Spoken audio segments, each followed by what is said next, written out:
तो hello everyone, welcome back to our channel.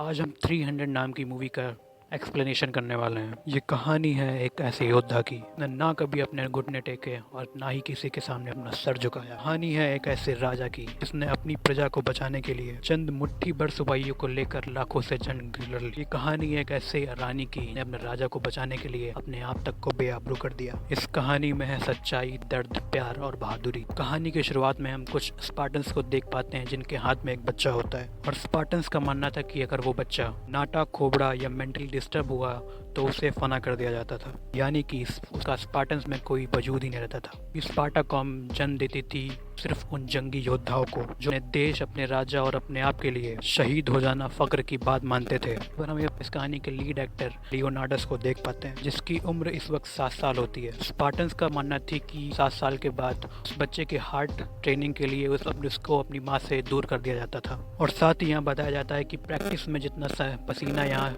अपने शरीर से बहाओगे उतना ही कम खून जंग में बहाओगे। उसे मार मार कर उस तरीके का फौलादी बना जाता था जिसे ना ही कोई रूहानी ताकत, ना ही कोई जानवर का बाल तक बांका कर बताता।